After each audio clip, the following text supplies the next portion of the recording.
सहना भवतु सहनौ भुनक्तु सह वीर्यं कर्वावहै तेजस्विनावधीतमस्तु मा विद्विषावहै। ओम शांति शांति शांति। श्रीमद् भगवद गीता में भगवान ने कहा है वेदा नाम साम वेदोस्मि। जो चारों वेद में है उसमें मुझे कोई वेद गिनना है तो मैं सामवेद हूं। यही सामवेद का अंतिम भाग है, अंतिम ज्ञान है, सार रूप बात है कैनोपनिषद। ये कैनोपनिषद का हम अध्ययन कर रहे हैं। कैनोपनिषद का प्रमुख विषय है ब्रह्म ज्ञान, ब्रह्म के बारे में ज्ञान। प्रथम और दूसरे खंड में ब्रह्म ज्ञान के बारे में बहुत सारी बातें हमने समझी है।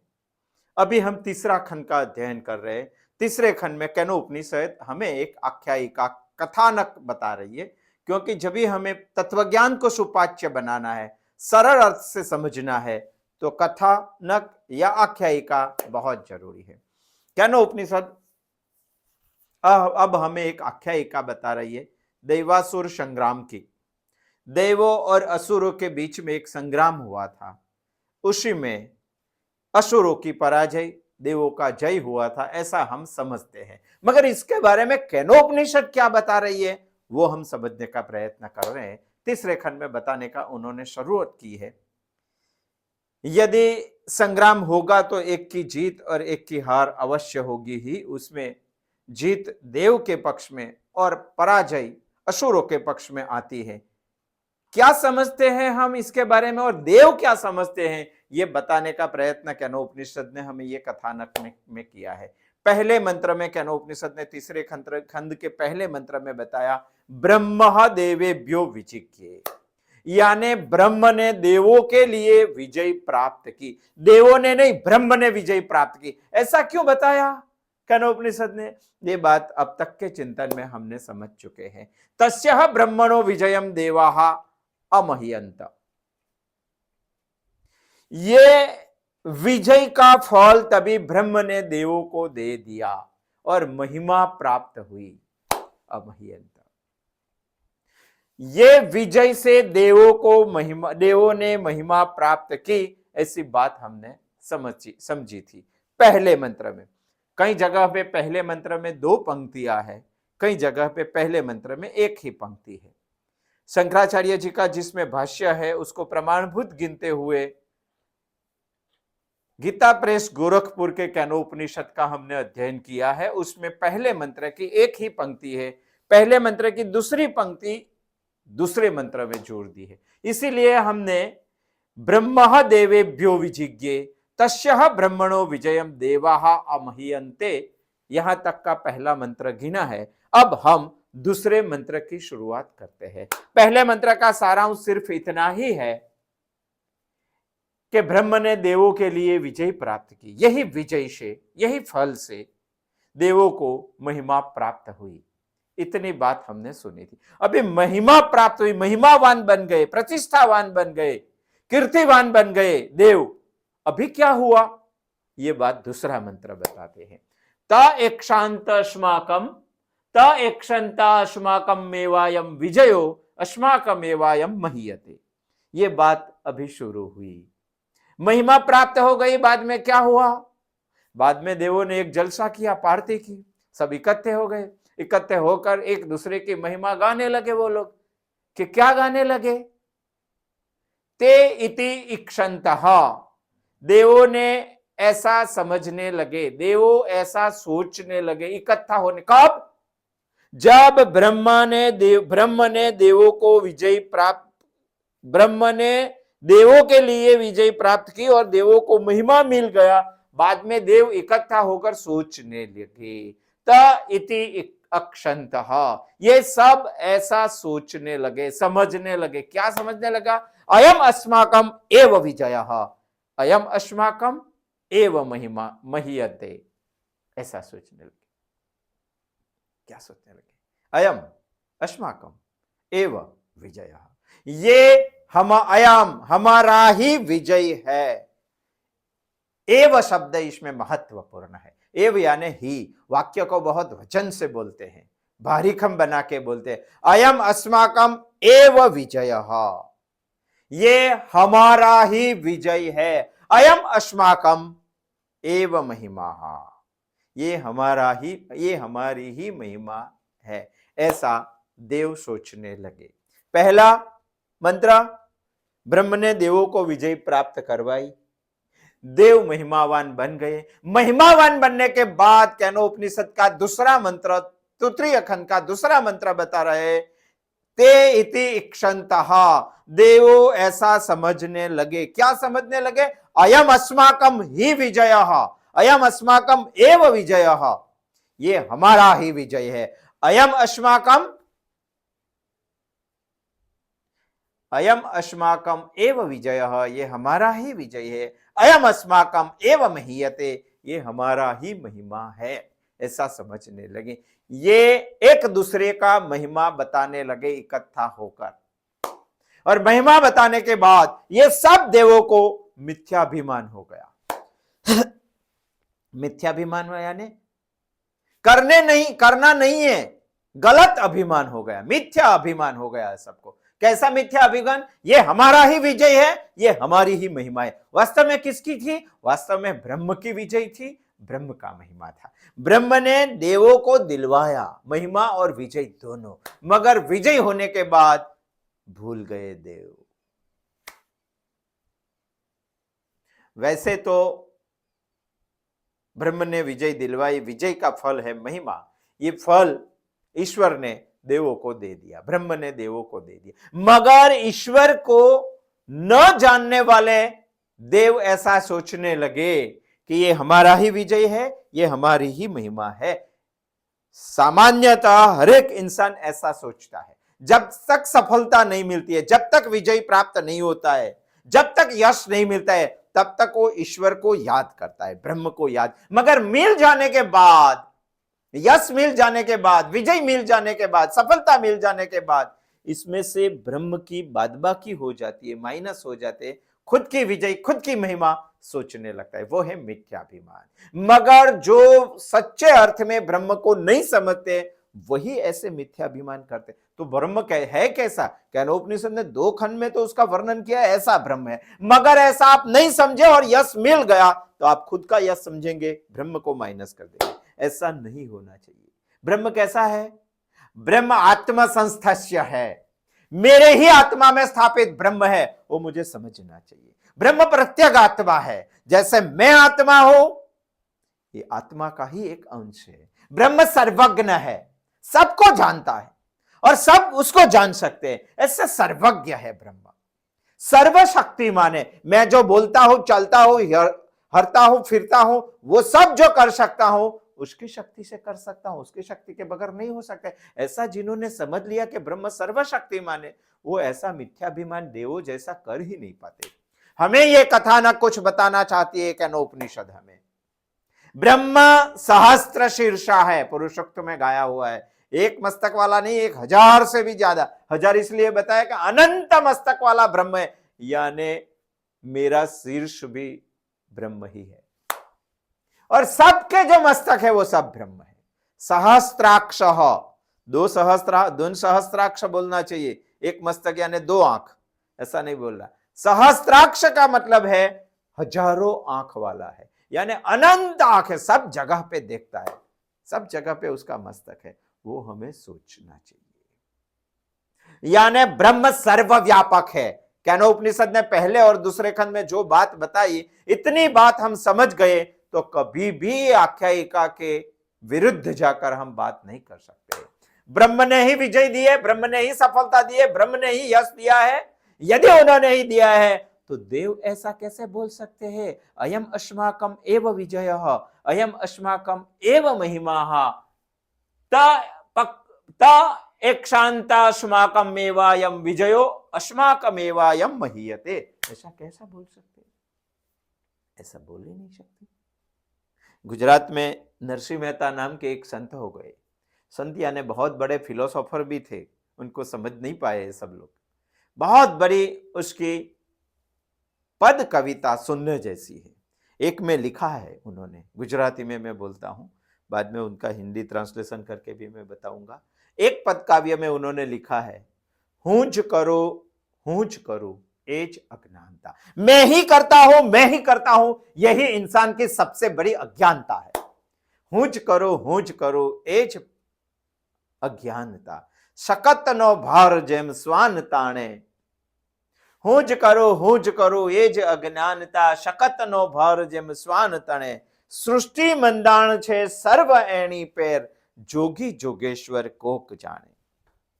इसका कुछ ऐसा भाषांतर हो सकता है, मैं ही करता हूं, यही जीवन की सबसे बड़ी अज्ञानता है।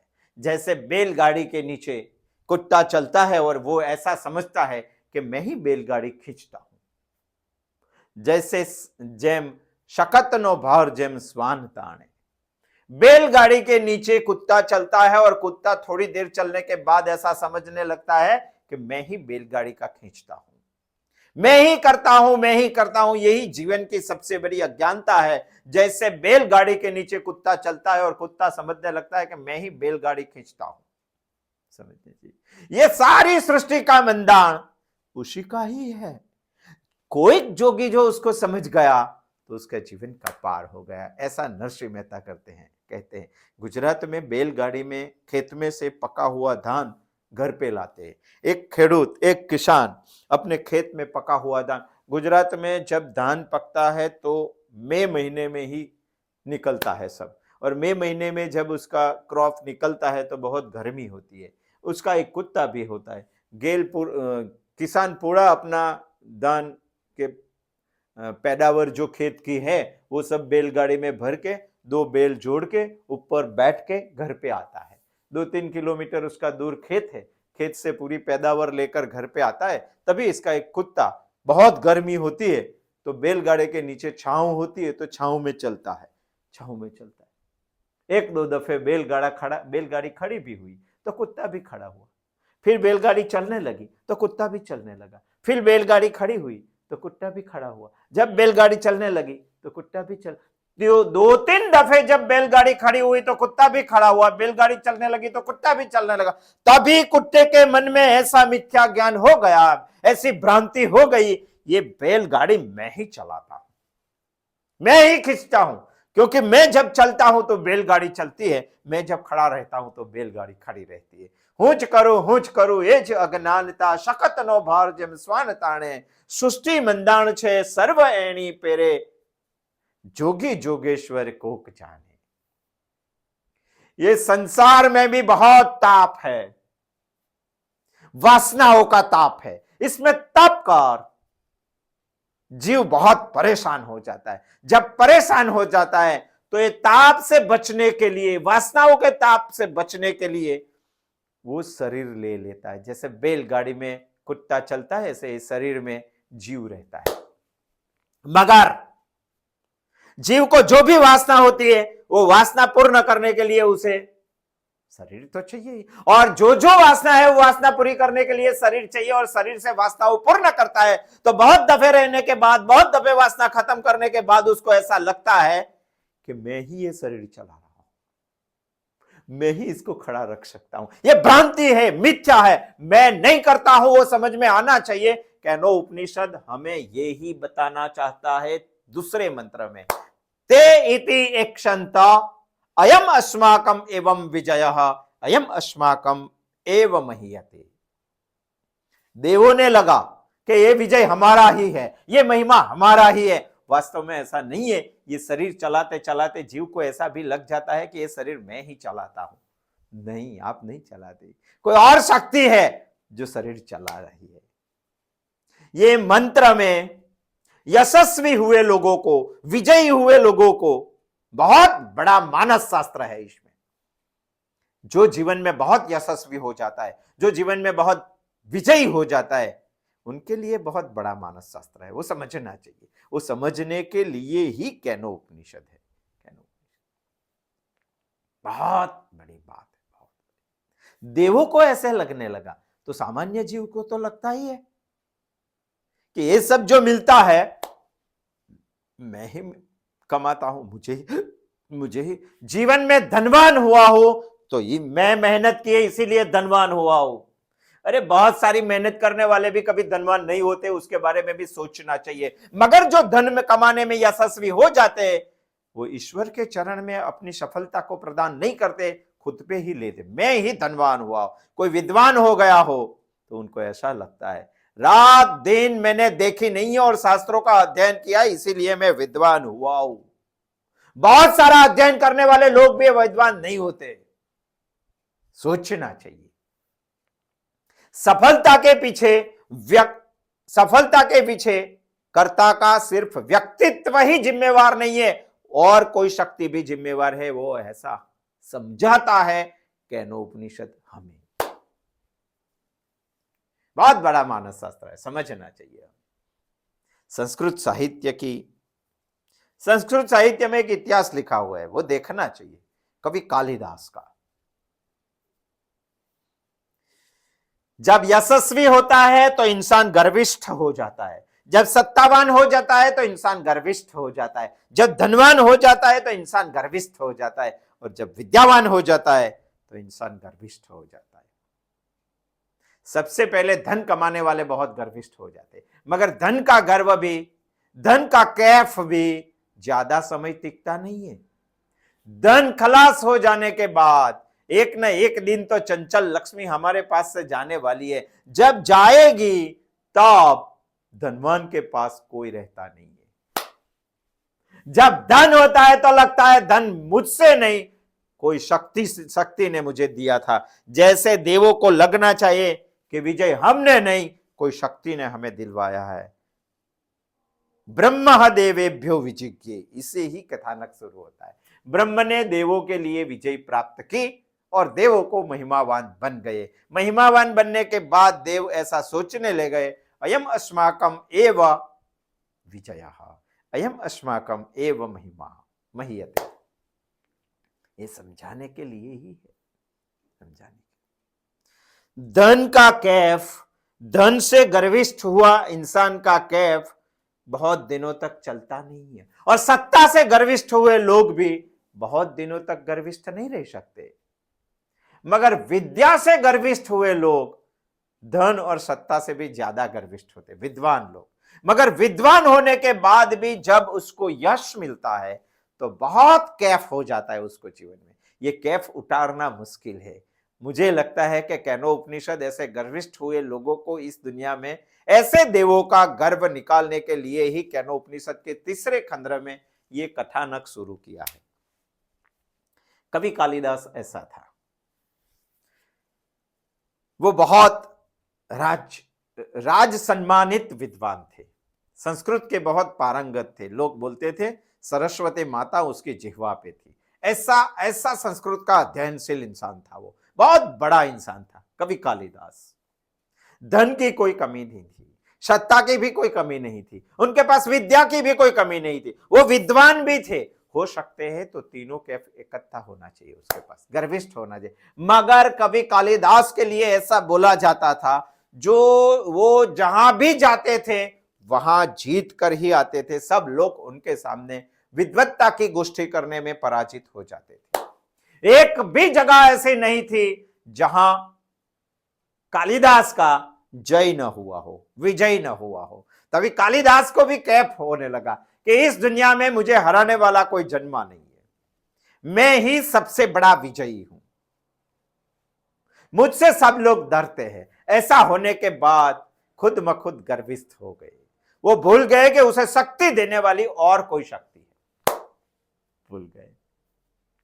गांव गांव घूमने लगे, और गांव गांव घूमने लगे, कोई इसके साथ गोष्ठी करने के लिए, विद्वत्ता की गोष्ठी करने के लिए तैयार ही नहीं थे। जो तैयार होते थे वो पराजित हो जाए। सब जगह पे कालिदास का जय जयकार होता था, सब जगह पे।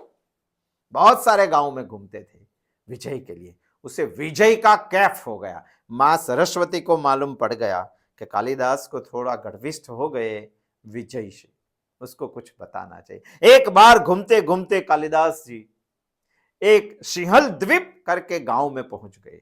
सिंहल द्वीप घर के गांव में पहुंच गए। वहां सरस्वती माता एक स्त्री का रूप लेके आ गई। गांव के चौराहे पर खड़े थे। गांव के अंतिम भाग था, वहां पानी भरने का एक बावड़ी थी, गांव के सभी बहनें वहां पानी भरने के लिए आती थी। वैसे तो 2 घत लेके पानी भरने के लिए आती थी, उसमें ये स्त्री भी पानी भरने के लिए आई। कालिदास वहां रास्ते से गुजर रहे थे। वो सरस्वती माता जो स्त्री बनकर आई थी, वो घट लेकर, 2 घट लेकर, एक मस्तक पे घट था, एक कमर पे घट था, ऐसे रख के पानी भर के जाती थी। कालिदास उसके साथ में चलते थे, यशस्वी थे, यश का कैफ था, विद्वान भी थे, सत्तावान भी उनके साथ थे, धनवान भी उनके साथ थे। कितना कैफ होगा समझ लो। यदि कैफ नहीं होता तो सीधे रास्ते से वो जाना चाहिए, मगर सीधे रास्ते से नहीं जाते हुए कालिदास जो स्त्री पानी भर के जाती थी, जल भर के जाती थी 2 घट में, उनके पास से गुजरे। कैफी लोगों को ऐसा ही लगता है, न करने का कर बैठते। गर्भिस्थ लोगों को ऐसा ही लगते, न करने का कर बैठते। कालिदास उनके पास से गुजरे, तभी कालिदास ने संस्कृत में वो स्त्री को कुछ बताया। किम माम निरीक्षति घतनम कटिष्ठितम। वो स्त्री को उन्होंने बताया, विघ्नेश्वराय वरदाय सुरप्रियाय। विघ्न हरने वाले देव हमारे जीवन में है, मगर कालिदास ने संस्कृत में वो स्त्री को कुछ उल्टा ही बताया। क्या बताया? किम माम निरीक्षति घतनम कतिष्ठितेन। हे स्त्री, तू घट में पानी लेकर कमर में रखकर जा रही है, तो जाना चाहिए। किम निरीक्षति, तो मुझे क्या देख रही है, ऐसा कालिदास ने संस्कृत में बताया। किम माम निरीक्षति घतनम कतिष्ठितेन वक्रेण चारु परिमिलित लोचनेन। तेरी आंखों से, वक्र दृष्टि से, चारु परिमिलित लोचनम, जिससे काम हो जाए। 2 स्त्री पुरुष आकर्षित होकर एक दूसरे के नजर में नजर डाल के देखते हैं, वैसे कालिदास ने वो स्त्री को बताया कि माम निरीक्षति घतनम कतिष्ठितेन वक्रेण चारु परिमिलित लोचनेन। तू तेरी नजर से, तेरी आंख से, वक्र दृष्टि से मेरी ओर ऐसे क्यों देख रही है? वो स्त्री तो पानी भर के जा रही थी, वक्र दृष्टि से उन्होंने कालिदास को देखा भी सही। कालिदास ने लगा कि वो स्त्री मुझसे आकर्षित हुई है और ऐसा देख रही है मेरे ओर। किम माम निरीक्षति, मुझे क्या देख रही है? घतनम कतिष्ठितेन, तेरी कमर पे हुआ घट पे पानी लेकर तो जा रही है, तो मेरी ओर तू क्यों देख रही है? कैसे देख रही है? वक्रेण चारु परिमिलितेन लोचनेन, ऐसा क्यों देख रही है? इतना नहीं, वो कैफी कालिदास ने और भी कुछ बताया। अन्य निरीक्ष पुरुषम तव कर्म योग्यम।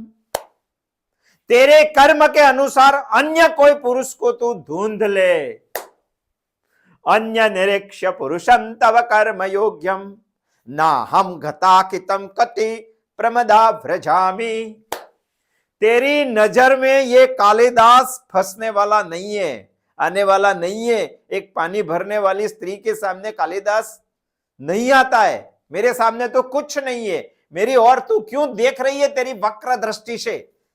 तेरे कर्म में जो योग्य है, ऐसे कोई दूसरे पुरुष को तू ढूंढ ले, ऐसा कालिदास ने ये स्त्री को बता दिया।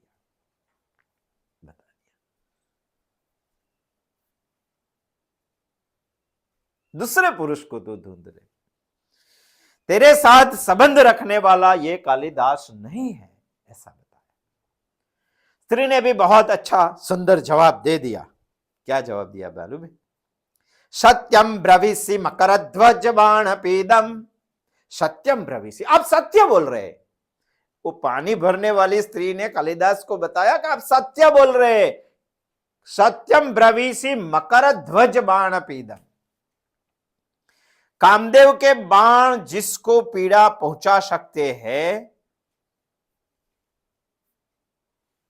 वैसा तू है, मैं नहीं हूं, ये स्त्री ने बता दिया। सत्यम ब्रवीसी मकरध्वज बाण पीडम। कामदेव के बाण जिसको पीड़ा पहुंचा सकते, कामदेव के बाण जिसको फटका लगा सकते हैं, ऐसा तू है, मैं नहीं हूं। सत्यम ब्रवीसी को, तू सत्य ही बोल रहा है, मैं तेरी और वक्र दृष्टि से देख ही रही हूं, मगर कामदेव के बाण जिसको पीड़ा पहुंचाते हैं वैसा तू है, मैं नहीं हूं, वो स्त्री ने कालिदास को बता दिया। ना हम त्वदर्थम मनसा परिचिंतयामि,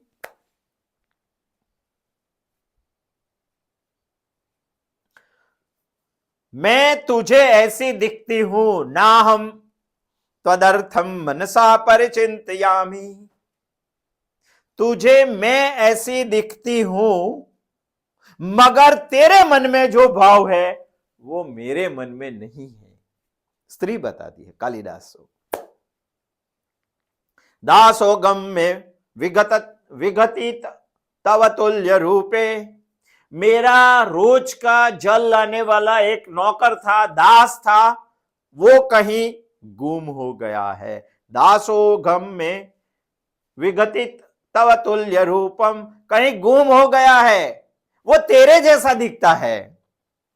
तव तुल्य रूपम, तेरे जैसा दिखता है।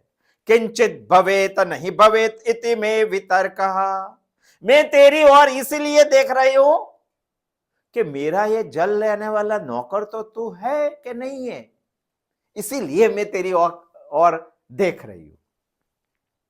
कैफी कालिदास ने विजय और यश से गर्विष्ठ हुए कालिदास ने रास्ते में पानी भरने के लिए जाने वाली सिंहदृष्ट सिंहल द्वीप की स्त्री को बता दिया कि मेरी और कामना की दृष्टि से तू क्यों देख रही है, तेरे कर्म के अनुसार दूसरा पुरुष तो ढूंढ ले, ये कालिदास ऐसा नहीं है। स्त्री ने बताया कि आपकी बात सही है, मैं आपकी ओर तो देख रही हूं, मगर आप जिस भाव को समझ रहे हैं ऐसे भाव से मैं आपकी ओर नहीं देख रही हूं। कामदेव के बाण जिसको पीड़ा पहुंचाते हैं ये आप है, मैं नहीं हूं। मैं तो इसीलिए देख रही हूं कि मेरा पानी भरने वाला नौकर 2 दिन से कहीं गुम हो गया है, आप ये नौकर के जैसे लगते हैं, शायद मेरे नौकर तो नहीं है ने, ऐसी दृष्टि से मैं आपके सामने देख रही हूं, ऐसी दृष्टि से, ऐसा सोच के मैं आपके सामने देख रही हूं।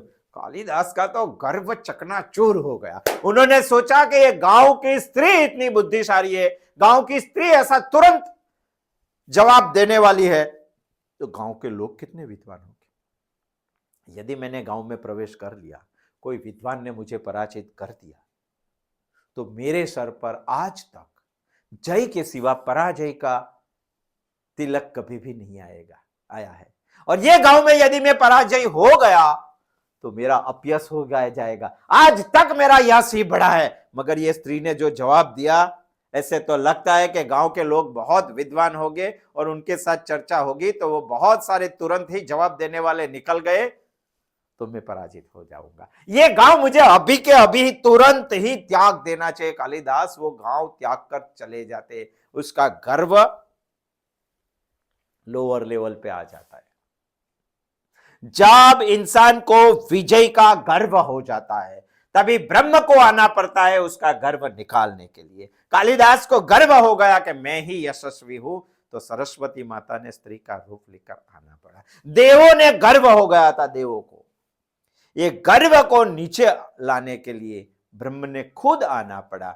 ये कथानक हमें ये बता रही है। सबके मन में ऐसा ही आता है। और यह कथानक के बाद, अभी तो हम दूसरे खंड के पहले पंक्ति ही देख रहे हैं, दूसरी पंक्ति भी देखेंगे, मगर पहली पंक्ति में भी बहुत ज्यादा सोचने जैसा है। सबको ऐसा समझना चाहिए कि हमारी सफलता, हमारा विजय, हमारी यशस्विता का जिम्मेवार हम अकेले नहीं हैं। सिर्फ व्यक्ति नहीं है, शक्ति भी है, ऐसा सबको मानना चाहिए। इसलिए केनोपनिषद का कथानक देवासुर संग्राम हमें बताते तरह कुछ बताना चाहता है। ये कथानक में पहले तो केनोपनिषद ने हमें ये बता दिया, ब्रह्म देवेभ्यो विजिज्ञे, ब्रह्म ने देवों के लिए विजय प्राप्त की। तस्यः ब्रह्मणो विजयम देवा अमह्यन्ते, ब्रह्म ने दी हुई विजय से देवो महिमावान बन गए। और महिमावान बनने के बाद ते इति इक्षन्तः, देव सोचने लगे, देव समझने लगे, देव मानने लगे। क्या मानने लगे? अयम अस्माकम एव विजयः, ये हमारा ही विजय है। अयम अस्माकम एव महीयते, हमारा ही महिमा है। ये है बहुत बड़ा कैफ, ये है गर्व। सभी देव ब्रह्म को भूल गए और खुद म खुद खुद की बात करने लगे। ऐसा हमारे में भी होता है, हमारे में भी होता है। जब हमें विजय मिल जाता है तो हमें कैफ हो जाता है, हमें गर्विष्ठ हो जाते हैं, तब हम ईश्वर को भूल जाते हैं, हमारी खुद की जात को उसके सामने लगाकर बोल देते हैं, अयम अस्माकम विजयः, अयम अस्माकम एव विजयः, अयम अस्माकम एव महिमा महीयते, ऐसा बोल देते हैं। सफलता के पीछे इंसान पूरा कर्तृत्व लगा देता है, मगर दूसरे किसी का भी हिस्सा है वो भूल जाता है।